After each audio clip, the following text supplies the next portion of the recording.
good, y'all? It's your guy Bendu. So we have some breaking news going on. I literally just woke up to this, seeing it trending on Twitter, but this is from MSDNC. Breaking: United States military carries out airstrike in Syria against facilities used by Iranian-backed militia. Defense officials tell NBC News, marking the first military response from Biden administration after a series of rocket attacks on U.S. targets in Iraq. So I was peeping a couple of people because I'm not, I'm semi versed on Syria. Like I know the reasons why we're there, which I'm going to go over. I'm going to go over a lot of the debunk a lot of the bullshit that they say about Syria, and yeah, let's go ahead and dive right into this. So I'm going to start off with the AP article, with what's going on. U.S. bombs facilities in Syria used by Iran-backed militia. Uh, Whatever that Iran back, they use that shit all the time. Here we go. The United States launched airstrikes in Syria on Thursday, targeting facilities near the Iraqi border that were still occupying illegally, used by Iranian backed militia groups. The Pentagon said the strikes were retaliation for a rocket attack in Iraq earlier this month that killed one civilian contractor and wounded a U.S. service member and other coalition troops. So that contractor was probably actually a fucking mercenary. And again, I'm not cheering on our troops getting shot or anything like that. What I'm saying is we should move our troops out of there because those countries don't want us there. Pull them out of harm's way, they won't get shot. The airstrike was the first military action undertaken by the Biden administration, which is a fucking lie because Biden rolled fucking a whole convoy in there to go steal the fucking oil. So that's a fucking lie right there. But they're not going to pull this down off Twitter. That was a lie. That was just a lie. And here's how I know that's a fucking lie. Because the picture I'm showing you right now is from literally, I think, a day after Biden got sworn in, or day of, or 2 days, something like that. Not too long after he got sworn in, he rode a whole fucking convoy into a country that doesn't want us there to steal their natural resources, to steal their fucking oil. So that's a fucking lie. Which in its first weeks has emphasized its intent to put more focus on the challenges posed by China. Yeah, like this is bullshit, man. It's so infuriating. Even as the Mideast threats persist, Biden's what fucking threats? What threats? Iran? They don't want smoke. Iraq? They want us out of their country. Syria? They want us out of their country. Yemen? They'd like for us to stop backing the Saudi Arabian government that's bombing them. Biden's decision to attack Syria did not appear to signal an intention to widen U.S. military involvement in the region, but rather demonstrated will to defend U.S. troops in Iraq that are still fucking there illegally. After an illegal invasion, we've been occupying that country illegally. I'm confident in the target that we went after. Confident, yeah, bet. Where's your evidence at?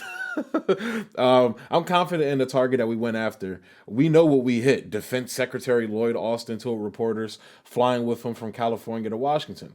Speaking shortly after the airstrikes, he added, "We're confident that the target was being used by the same Shia militants that conducted the airstrikes." See, Bill Benny said it best. When they say they're confident, when they don't show you evidence and they say they're confident, that means they're fucking bullshitting you. Referring to a February 15th rocket attack in northern Iraq that we're still occupying illegally, and that country does not want us there, that killed one civilian contractor and wounded a U.S. service member and other coalition personnel. Austin said he recommended the action to Biden. Of course he would, because he just got finished sitting on the board of fucking Raytheon. So of course he would. There's all of our $2,000 right there, scattered wherever they fucking bombed that. That's where our $2,000 checks are, or $1,400 means tested checks. That's where it just went. To bomb a bunch of fucking poor people that don't want us in their fucking country. So I'm going to go ahead and play his remarks here, and I'll let you guys, say what you got to say about it. This is fucking bullshit. We're confident in the target that we went after. We know what we hit. And we're confident that that target was being used by the same Shia militia that conducted the strikes. And so you'll get more information in terms of the effects of the strike as time goes by. But I just wanted to make sure that, I gave you that viewpoint from me, that level of confidence that there is connectivity. And so we're very deliberate about our approach, as you would expect us to be. We allowed and encouraged the Iraqis to investigate and develop intelligence, and that was very helpful to us in refining the target. And let me just finally say that I'm really proud of the men and women in our force who carried out the strike. As you would expect, they performed in a very professional manner, and we're grateful for their service. Can you say why this was important to do, Mr. Secretary, and was this your recommendation? It was my recommendation. As we said a number of times, we will respond on our timeline. And once again, we wanted to be sure that of the connectivity and wanted to be sure that we had the right targets. When did the president authorize the strikes? When did the president authorize the strikes? Were you on the phone with him? It was today, yes. It was today. Was it this morning? Did you were late? Yes, it was this morning. When were you That's all I'm going to say, guys. That's good. Thanks, guys. Thank you. Wow, there goes your first African American Secretary of Defense right there, already lying to the people about strongly confident. Lloyd Austin, who just got finished sitting on the fucking board of Raytheon. No conflict of interest there at all. You see how he couldn't even look up and tell you the truth? He looked like fucking Bob Mueller when he was lying us into the Iraq war or lying about Trump being a fucking Russian asset and shit. He couldn't even look up. You could tell they're not good fucking liars. They're horrible fucking liars. And again, like I will say this again, Bill Binney already said this. When they don't say we know for sure, when they keep saying shit like we're confident, that means they're bullshitting. So they probably killed some innocent civilians that we're going to find out they killed later, or WikiLeaks or somebody will leak some shit, and that's how we'll find out later that they actually got killed during this. But more bullshit, more obfuscating bullshit, more warmongering, and this is what's expected from Joe Biden. Nobody wasn't expecting this. When you put guys in here like Lloyd Austin, who sits on the fucking board of Raytheon, when you put Antony Blinken, who just got finished doing all this lobbying with Michelle Flournoy, this is expected. This is expected. Earlier, Pentagon spokesman John Kirby said the U.S. action was a proportionate military response taken together with diplomatic measures, including consultation with coalition partners. Oh, so I'm not going to go talk to the guy I'm about to bomb. I'm going to go talk to all of my allies that already want me to bomb you in the first place for multitudes of different reasons, but I'm going to go get my confirmation bias from them to fucking bomb the shit out of you. Is that okay with you? It's fucking ridiculous, man. It's fucking ridiculous. The operation sends an unambiguous message. President Biden will act to protect American and coalition personnel that, again, I will keep saying to the end of the article, every time they say this, they should not fucking be there in the first place, Kirby said. At the same time, we have acted in a deliberate manner that aims to de-escalate the overall situation in eastern Syria and Iraq. Really? By occupying their countries when they don't fucking want you there, you're de-escalating. Great job, bud. Kirby said the U.S. airstrikes destroyed multiple facilities at a border control point used by a number of Iranian-backed militant groups, including Kataib Hezbollah and Kataib Saeed al-Shuhada. The U.S. has blamed Kataib Hezbollah for numerous attacks targeting U.S. personnel and interests in Iraq in the past. So that's all bullshit right there. That's all to foment more conflict with Iran. We're already in Syria, but this is to foment more conflict with Iran. And I found out Richard Medhurst, this is from his live stream. He broke this down perfectly, because he covered the same article, I believe. So I'm going to go ahead and let him break that last part down for you and let you know how that's bull. Specifically, the strikes destroyed multiple facilities located at a border control point used by a number of Iranian-backed militant groups, including Kataib Hezbollah. And so he's talking about the Hashd al-Sha'bi, right? So just to give you context, when we talk about when they're talking about Iran, Iranian-backed militia groups, they're talking about the Popular Mobilization Forces or the Popular Mobilization Units, right? So this is the Hashd al-Sha'bi, and there's they say, oh, these are the Iranian proxies. First of all, They're not, they say these are just Shiite proxies. That's not true, first of all. They're made up of Shiites, Sunnis, Christians. It's a national defense force that is resisting the illegal military occupation by the United States and other coalition troops. So, but of course, they're not going to tell you that, right? Because if they talk about a resistance, what does that mean? They're resisting an occupation, and they can't portray themselves as occupiers because that goes against the whole narrative, right? No, the United States is there, to promote democracy. They're not occupiers. They can't have you believing that. So of course they refer to them as Iranian-backed proxies, right? That's how they have to refer to them. So just to translate the bullshit for you. So this proportionate. So that was Richard Medhurst breaking it down the only way Richard Medhurst can. I love that fucking dude, man. I hope one day I can interview him, man. I just love his energy. I feel like we got similar energy, dog. We just don't give a fuck. We got no picks, bro, at all. We gonna pop our shit how we gonna pop it, and we don't give a fuck. So, so I have to agree with him completely there. And again, that's Richard Medhurst and now myself pointing out that is the media manufacturing consent. That is the media being stenographers for the State Department. Because as Richard Medhurst breaks down, they're not Shiites. They're not all Iranian. Like, they're not these... they're not the Wahhabis. They try to paint Iranians as Wahhabis when that's Saudi Arabia. So that's a completely different thing. They're the actual crazy ones. And not saying that Iran doesn't have its problems and shit like that. I'm sure they do. However, they're not the ones running around blowing people the fuck up. That would be Saudi Arabia. But he also breaks down that those coalitions, those Iranian-backed coalitions, as they say, they're not just like Shiite Muslims and shit like that. They're actually Christians, different types, different religions and backgrounds and shit like that are opposing the coalition troops that are occupying their fucking country. So again, we're occupying somebody's country and expecting them not to fight back. If somebody pulled up the fucking New York City to fucking Texas, wherever, we're not going to let that shit happen. Or we're just going to, they just got to occupy, we're not supposed to fight back. So again, that's Richard Medhurst pointing out that is complete bullshit. Further details were not immediately available. Mary Ellen O'Connell, a professor at Notre Dame Law School, criticized the U.S. attack as a violation of international law, and she will be absolutely right. We're violating international law right now. You literally have Russia, China, all these countries saying we constantly violate national law. And I think, at some point it's going to come, and I think Syria is the perfect powder keg for it because Russia does not want that pipeline through there. They do not want Assad overthrown. So that's a powder keg that we shouldn't be kicking. And you know what? I'm going to throw in this Jeffrey Sachs because I just thought about it. I'm going to throw it in right now. This is Jeffrey Sachs on MSDNC, basically breaking down Syria and saying we need to get the fuck out. So here's that clip.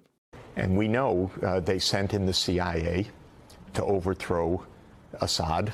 The CIA and Saudi Arabia together in covert operations tried to overthrow Assad. It was a disaster.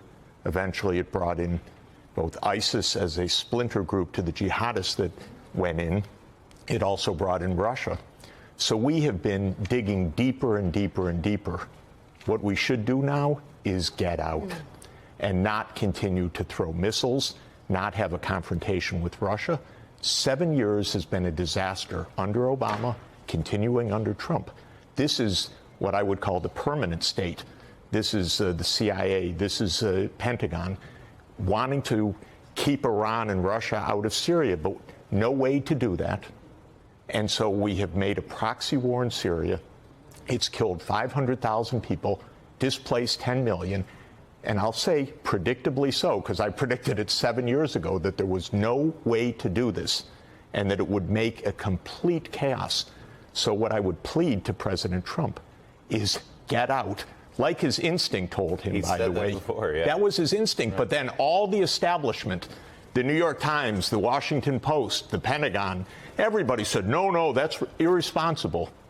But his instinct is right. Get out. We've done enough damage, 7 years. And now we really risk a confrontation with Russia that is extraordinarily dangerous, reckless. Professor Sachs is correct to say this is a massive humanitarian disaster. I think the numbers are actually 600,000 dead and 14 million displaced. So I'm in complete agreement with him on the scale of this, but I would like to see the United States try and be part of the solution. I don't think it's attractive, but I think we have to understand how this happened. This happened because of us. These 600,000 are not just incidental. We started a war to overthrow a regime. It was covert. It was Timber Sycamore. People can look it up, the CIA operation, together with Saudi Arabia. Still it's shrouded in secrecy, which is part of the problem in our country. A major war effort, shrouded in secrecy, never debated by Congress, never explained to the American people, signed by President Obama, never explained. And this created chaos. And so just throwing more missiles in right now is not a response. My only concern... We need to go, it's, by the way, not to walk away, to go to the UN Security Council, as the Admiral says, to agree with Russia on a strategy for ending the fight. But ending the fight means that we stop trying to overthrow a government, that we stop trying to support rebels who are committed to overthrowing the government. That is where this war continues, because we, to this day, back rebels that are trying to overthrow a government contrary to international law, contrary to the UN Charter, contrary to common sense, contrary to practical path. We can't do it. And it's just creating ongoing crisis to the extent of facing an imminent confrontation with Russia. So, continuing with what that douchebag Kirby had to say, the United States Charter makes absolutely clear that the use of military force on the territory of a foreign sovereign state is lawful only in response to an armed attack on the defending state for which the target state is responsible, she said. None of these elements is met in the Syria strike because we're occupying a country we shouldn't fucking be in and they don't want us there. Same with Iraq. Biden administration officials, or no, this was the Notre Dame professor. I'm sorry about that. So this isn't douchebag Kirby. This is Mary Ellen O'Connell. So that last statement was from Mary Ellen O'Connell. I apologize for that. But continuing on. Biden administration officials condemned the February 15th rocket attack near the city of Erbil in Iraq's semi-autonomous Kurdish-run region. But as recently as this week, officials indicated they had not determined for certain who carried it out. Fucking God. So there goes that fucking confidence. They're literally telling you, so literally the whole first part of the article, they're running propaganda. They're showing you what Lloyd Austin had to say and everything. And come to find out, we don't even know if they fucking did it. Officials have noted that in the past, Iranian-backed Shiite militia groups have been responsible for numerous rocket attacks that targeted U.S. personnel or facilities in Iraq. Kirby has said Tuesday that Iraq is in charge of investigating the February 15th attack. Iraq, that's run by us. So Iraq is going to investigate the propaganda you're trying to spew so you can foment more war. You're going to allow them to do that. Okay. Right now, we're not able to give you a certain attribution as to who is behind these attacks, what groups, and I'm not going to get into the tactical details of every bit of weaponry used there. Like, I'm not going to give you information that'll expose that we're actually bullshitting you. Again, Kirby said, let's let the investigations complete and conclude, and then we have more to say we will. A little-known Shiite militant group calling itself Syria, Awayala, I'm not even going to try to pronounce that shit. Arabic for Guardians of Blood Brigade, claimed responsibility for the February 15th attack. A week later, a rocket attack in Baghdad's Green Zone. See, I don't believe that. I can't believe that. I don't believe that. Because again, this is the Associated Press manufacturing consent. A week later, a rocket attack in Baghdad's Green Zone appeared to target the U.S. Embassy compound, but no one was hurt. Iran this week said it has no links to the Guardians of Blood Brigade. The frequency of attacks by Shiite militia groups against U.S. targets in Iraq diminished late last year ahead of President Joe Biden's inauguration. Though now Iran is pressing America to return to Tehran's 2015 nuclear deal. The U.S., under the previous Trump administration, blamed Iran-backed groups for carrying out the attacks.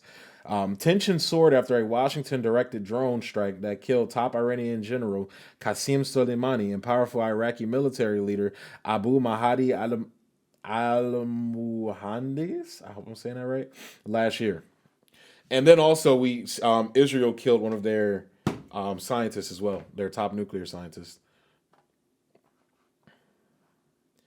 top alleged nuclear scientists, because there's like literally no evidence that Iran is making nuclear bombs. So what they're doing is they're enriching uranium at a normal rate to use for power, like every fucking country does, and we're taking that as if they're using it to develop nuclear weapons, and just straight up lying when every agency that we've put in charge to investigate it is saying, yeah, they're not. That's not what's happening, bro. But we want war with them, so that's why we're going to bullshit. So here we go. Trump has said the death of a U.S. contractor would be a red line and provoke U.S. escalation in Iraq.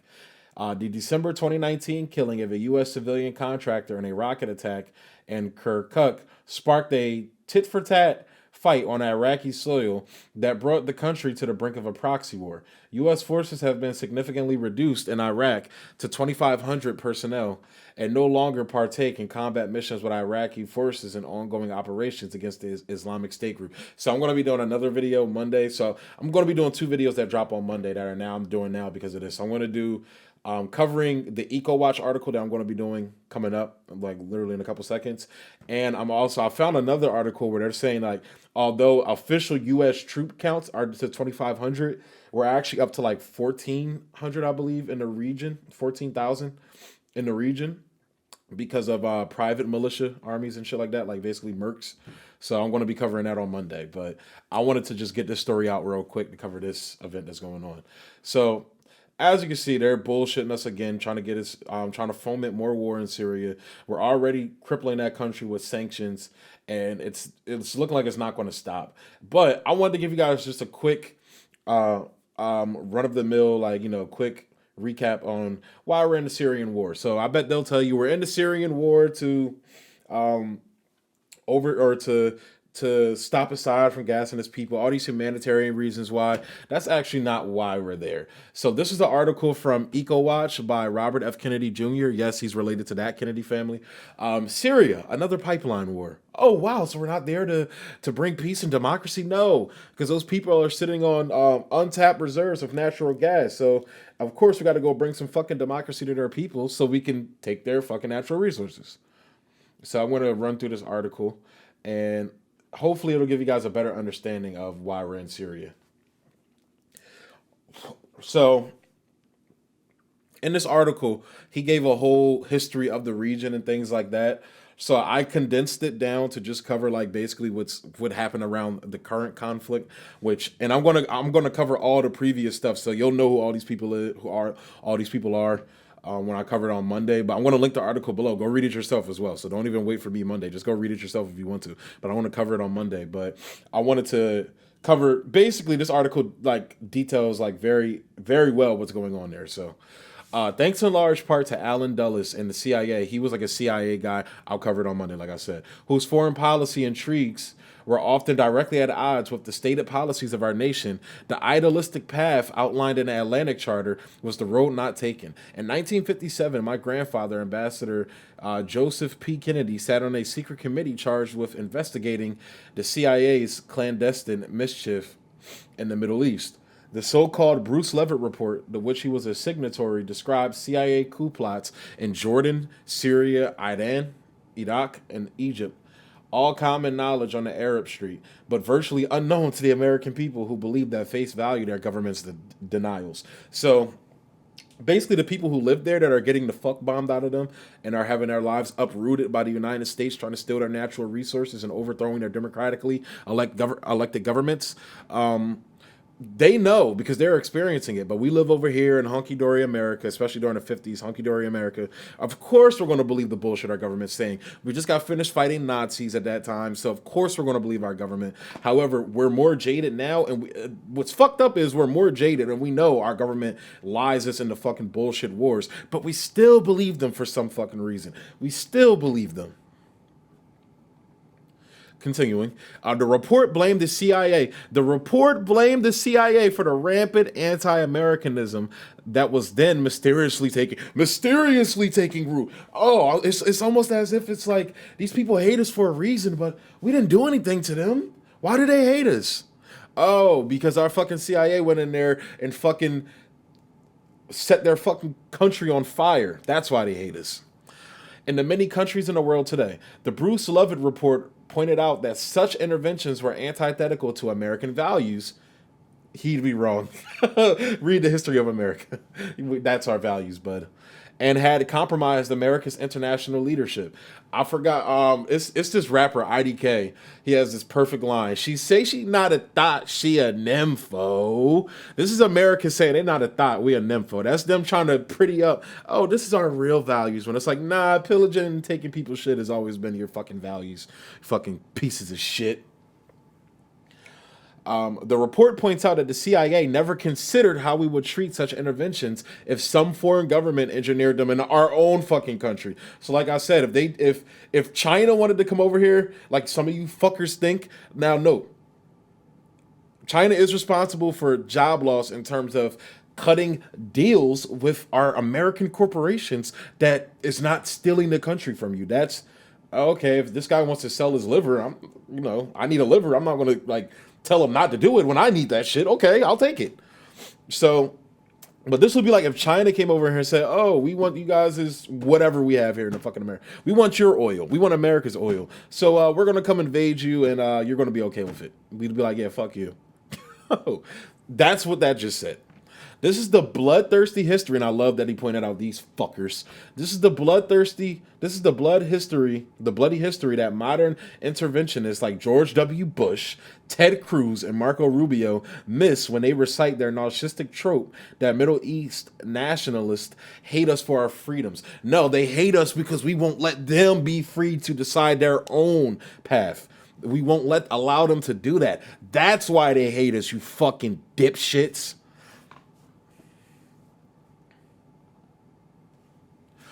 The Syrian and Iranian, they staged coups in Syria and Iran during the 50s. So like I said, I'm going to cover it. The Syrian and Iranian coups soiled America's reputation across the Middle East. Oh, fucking really? And plowed the fields of Islamic jihadism, which we have ironically purposely nurtured. A parade of Iranian and Syrian dictators, including Bashar al-Assad and his father. And there's a clip. I'm going to play a small, but when I cover the further article, I'm going to play more of it because I don't buy that he's a dictator. I really don't. I don't buy it. I really don't buy it. So, and his father have invoked the history of the CIA's bloody coups as a pretext for their authoritarian rule. Repressive tactics and their need for a strong Russian alliance. These stories are therefore well known to the people of Syria and Iran, who naturally interpret talk of U.S. intervention in the context of that history. As Americans should, but we don't because we're propagandized. While the compliant American press parrots the narrative that our military support, no, they don't parrot. They're an arm of the State Department and intelligence communities. That's what they do. That's what they've always done. That the narrative that our military support for the Syrian insurgency is purely humanitarian. Many Syrians see the present crisis as just another proxy war over pipelines and geopolitics. Before rushing deeper into the conflagration, it would be wise for us to consider the abundant facts supporting that perspective. In their perspective, our war against Bashar Assad did not begin with the peaceful civil protest of the Arab Spring in 2011. So to all you people that believe the Syrian civil war started because of this fucking protest and shit like that, the Arab Spring, he's saying that's bullshit. Instead, it began in 2000 when Qatar proposed to construct a $10 billion 1,500 kilometer pipeline through Saudi Arabia, Jordan, Syria, and Turkey.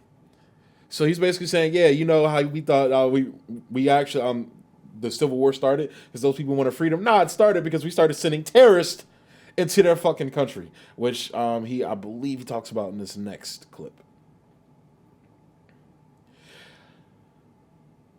The EU, which gets 30% of its gas from Russia, was equally hungry for the pipeline, which would have given its members cheap energy and relief from Vladimir Putin's stifling economic and political leverage.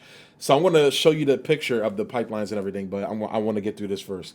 Turkey, Russia's second largest gas customer, was particularly anxious to end its reliance on its ancient rival and to position itself as the lucrative transect hub for Asian fuels to European Union markets. The Qatari pipeline would have benefited Saudi Arabia's conservative Sunni monarchy by giving them a foothold in Shia-dominated Syria.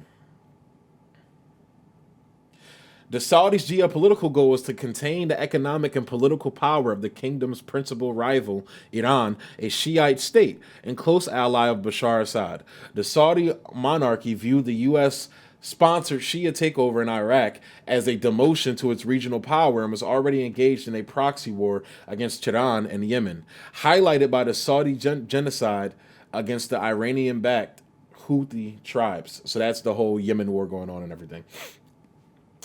Which actually the Houthis are actually using American weapons that we supplied to the previous dictator of that country. But I digress. Of course, the Russians who sell 70% of their gas exports to Europe viewed the Qatar-Turkey pipeline as an existential threat. In Putin's view, the Qatar pipeline is a NATO plot to change the status quo, deprive Russia of its only foothold in the Middle East, strangle the Russian economy, and end Russian leverage in the European energy market. Oh, it's almost as if the United States has been fomenting a conspiracy theory saying Russia's the ultimate evil and we need to get rid of them. And then we start actually doing it. But then we tell them we're not doing it. Yeah, fuck out of here. Putin said, fuck out of here. No, we don't want that. Assad, don't let that pipeline in there, blah, blah, blah. But Putin can do that because Assad invited him. Assad agrees with him. Assad wants that. As the elected leader of his country, Assad wants that. So he's invited. So thereby it's not our right to go in and say, no, you can't do that. In 2009, Assad announced that he would refuse to sign the agreement to allow the pipeline to run through Syria to protect the interest of our Russian ally. And that was when Bashar al-Assad put a fucking target on his back.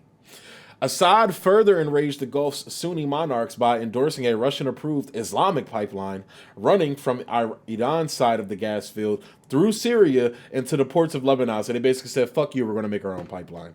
The Islamic pipeline would make Shia Iran instead of Sunni Qatar the principal supplier to the European energy market and dramatically increased Tehran's influence in the Middle East and the world. Israel also, here we go, big old Israel, big old bad Israel, also was understandably determined to derail the Islamic pipeline, which would enrich Iran and Syria and presumably strengthen their proxies, Hezbollah and Hamas. So again, Richard Medhurst already told you, these are people fighting against the people occupying their fucking country. So he throws in little innuendos. You can tell he's been propagandizing this article a little bit, but he does a good job. I have to give him credit. I have to give him a tip of the hat. He did a good job here. But he throws in little bullshit like that because, as Richard Medhurst already said earlier in the video, these people are coalitions made up of multiple different people from backgrounds, different religions, backgrounds, whatever. So... and here's a video of Assad. This is from 2006, I believe, and this is from CNN, and this is CNN basically telling Assad what the United States wants to do to him. Mr. President, you know the rhetoric of regime change is headed towards you from the United States. They are actively looking for a new Syrian leader.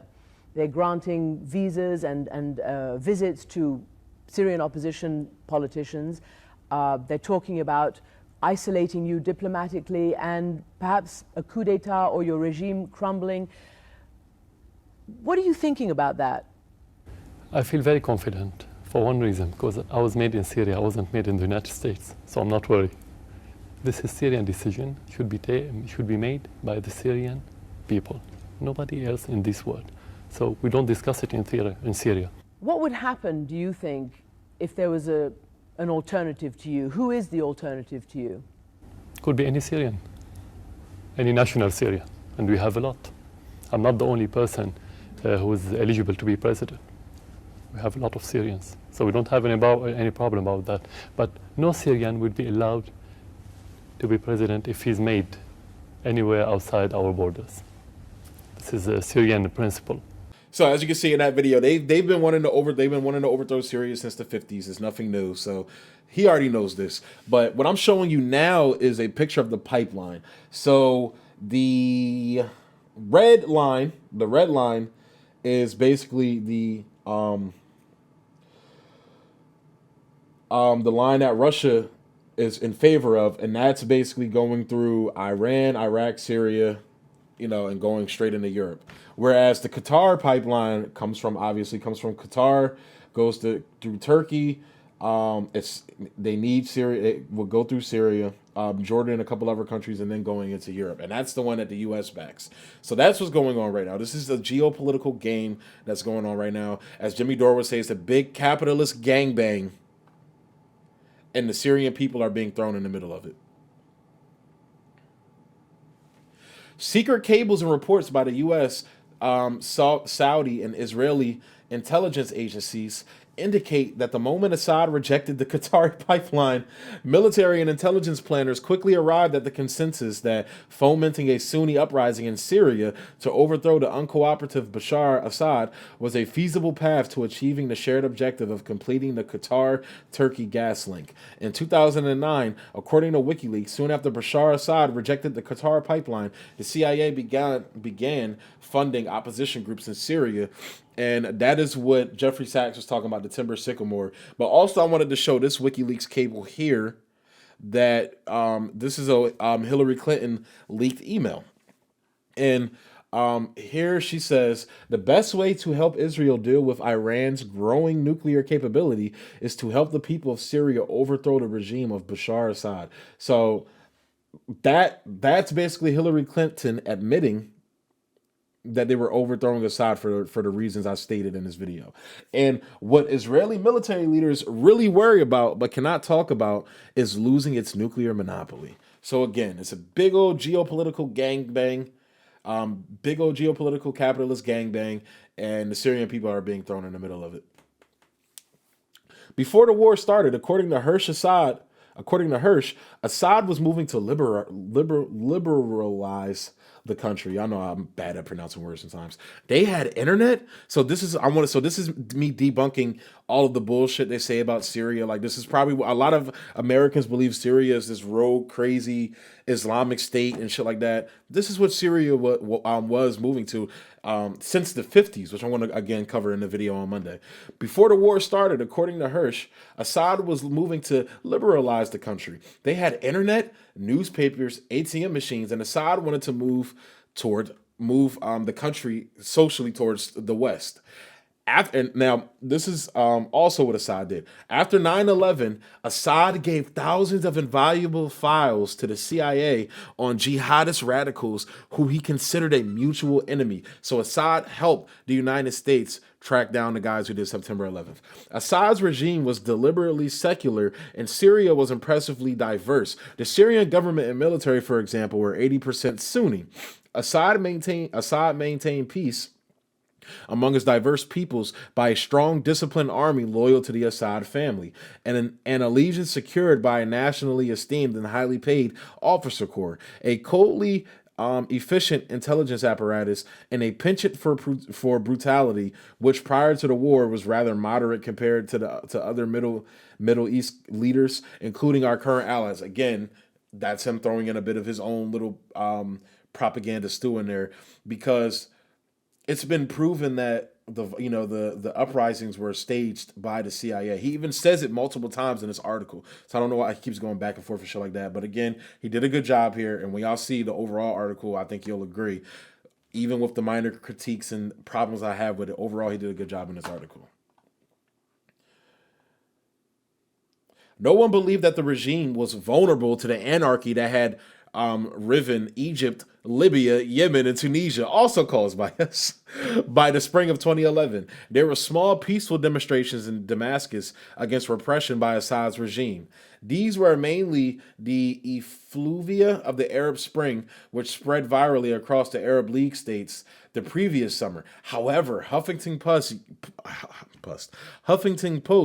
UK reported that in Syria, the protests were at least in part orchestrated by the CIA.